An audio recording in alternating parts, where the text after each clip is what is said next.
Ever wondered if life is just a dream? Welcome, everyone, to Is Life a Dream? I'm your host, Alexis, and today we're entering the fascinating world of the spiritual path of knowledge, non-duality. We're joined by Elias Stasinos, who has had a self-realization experience as well as a Kundalini experience. Elias, thank you for being here. It's a pleasure to be here, Alexis. I'm excited to explore these profound concepts with you and your audience. Let's start with a fundamental question. Elias, we often hear in the spiritual path of knowledge that some teachers talk about life being like a dream. Can you explain what they mean by this? Certainly, Alexis. The dream analogy is a powerful way to understand the spiritual path of knowledge's philosophy. Just as in a night dream, where everything seems real and separate, but is actually occurring within our mind, the spiritual path of knowledge suggests that our waking life is similar. Everything we experience, our thoughts, our body, other people, the entire world, is appearing within consciousness itself, much like the dream is created wholly in our minds.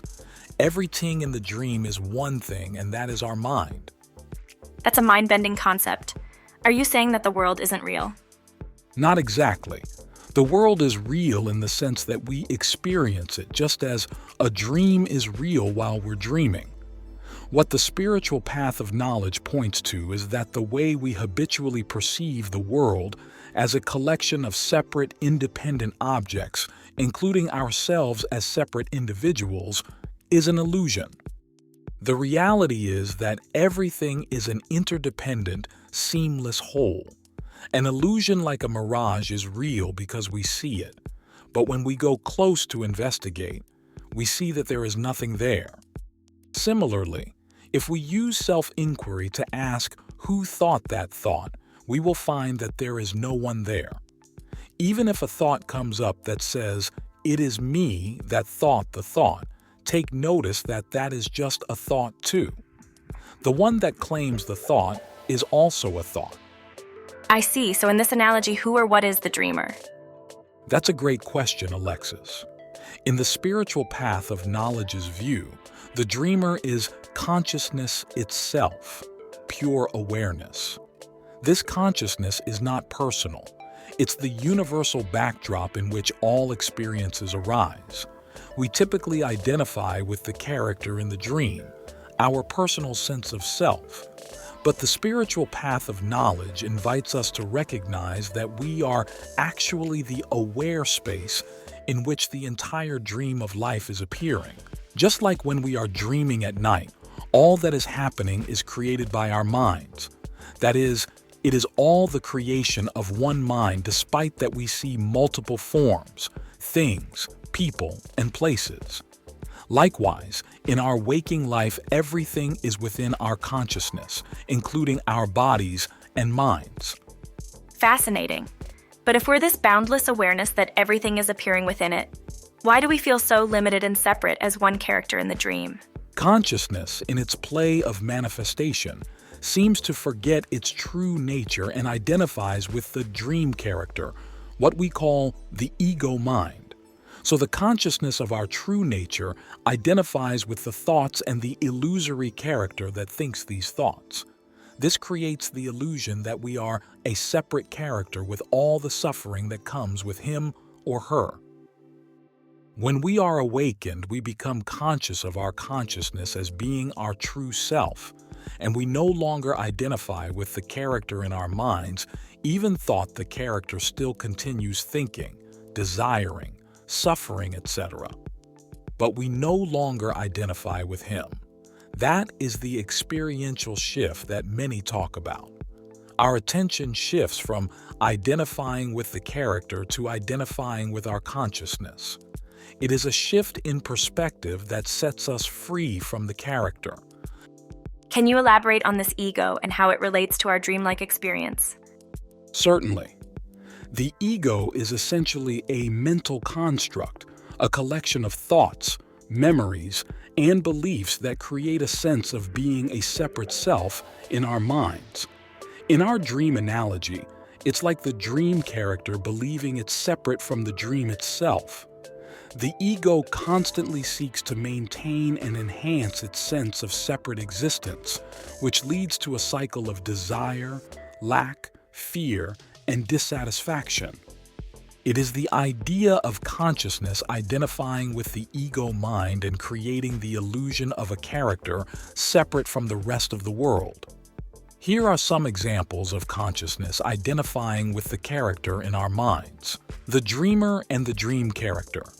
Think of a vivid dream where you fully believe you're the dream character.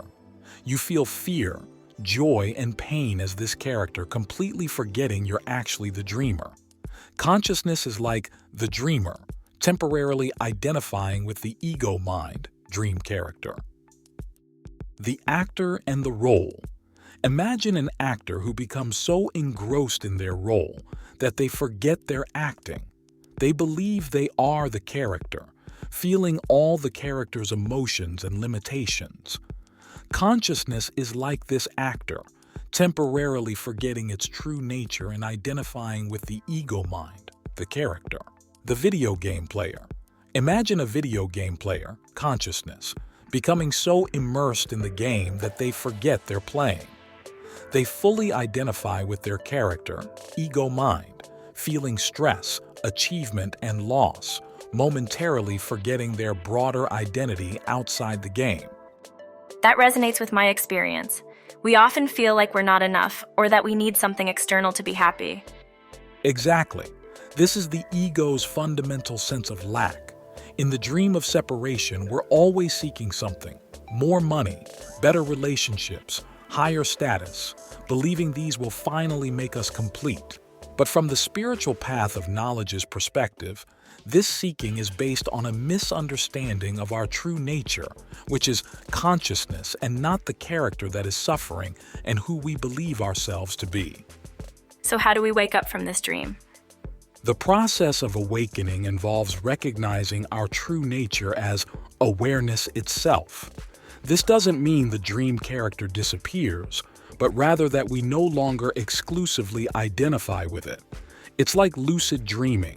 We can participate fully in the dream while knowing it's a dream, but we don't identify with the character in the dream.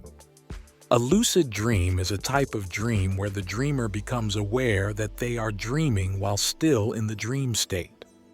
That sounds liberating, but also challenging. How does one begin this process of awakening? It often starts with questioning our assumptions about reality. We can begin to notice the nature of our experience more closely. For instance, we can inquire into the nature of our thoughts. Where do they come from? Where do they go?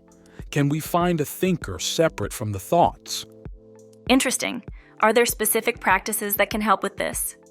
Yes, meditation and self-inquiry are powerful tools. In meditation, we learn to observe our experience without getting caught up in it. This helps us recognize the aware space in which all experiences arise. Self-inquiry involves directly investigating the nature of the self, often using questions like, "Who am I?" or "What is aware of this experience?" I can see how that would be profound. But let's address a common concern. If life is like a dream, does that mean we shouldn't take anything seriously? That nothing matters? That's a crucial point, Alexis. Recognizing life as dreamlike doesn't mean we become passive or indifferent. Just as we would act with compassion in a lucid dream, understanding the spiritual path of knowledge's nature of reality often increases our compassion and engagement with life. We act, but without the burden of believing we're separate agents struggling against a foreign world. Elias, you mentioned earlier that the ego creates suffering. Can you elaborate on how awakening from the dream affects our experience of suffering? Certainly. In the dream of being a separate character, we suffer because we're constantly trying to control our experience, grasping at pleasant states and pushing away unpleasant ones. We're afraid of loss, of not having enough, of not being enough. When we recognize our true nature, we see that there's nothing to lose and nothing to gain. This doesn't mean we don't experience pain, but our relationship to it changes. We no longer add the extra layer of suffering that comes from resistance and identification. As we discuss this, I'm curious about how this understanding affects our relationships with others. If we're all appearances in one consciousness, how does that change how we interact? This is where the beauty of the spiritual path of knowledge's understanding really shines. When we deeply recognize that we are not separate from others, compassion and love naturally flow. It's no longer about me versus you, but rather seeing all beings as diverse expressions of the same consciousness. This doesn't mean we lose our unique individuality, but we hold it more lightly, seeing it as a beautiful, temporary expression of the whole. Speaking of daily life, how does this understanding of life as a dreamlike appearance affect how we engage with our goals, our work, our responsibilities? That's a fantastic question, Alexis. Recognizing the dreamlike nature of reality doesn't mean we stop participating in life. We still have jobs, relationships, and responsibilities. The difference is in how we hold these.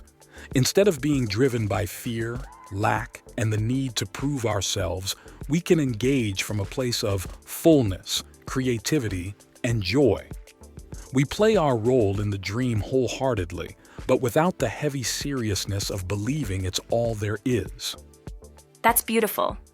As we start to wrap up, I'm curious about your thoughts on why this understanding isn't more widespread. If this is the true nature of reality, why don't more people see it? That's a profound question, Alexis. There are several factors at play. First, our entire culture and education system is based on the paradigm of separation, so we're deeply conditioned to see the world that way. Additionally, the ego, which is essentially the belief in separation, has powerful survival mechanisms that resist its own dissolution. Also, paradoxically, this truth is both obvious and extremely subtle. It's obvious in the sense that awareness is always already here. It's the very basis of all our experience. But it's subtle in that we're so used to focusing on the contents of awareness that we overlook awareness itself. So how can people start to recognize this for themselves? The key is direct investigation of our own experience. Instead of relying on concepts or beliefs, we need to look deeply into the nature of our own mind and reality. This can involve practices like meditation and self-inquiry, as we discussed earlier. It's also helpful to expose ourselves to teachings and pointers from those who have realized this truth. Thank you so much, Elias. This has been truly illuminating. And thank you, listeners, for joining us. If you enjoyed this episode, please like, subscribe, and share with others who might find it valuable. Created by Elias Stasinos. If you have questions, please just post a comment under this video. Thanks for watching.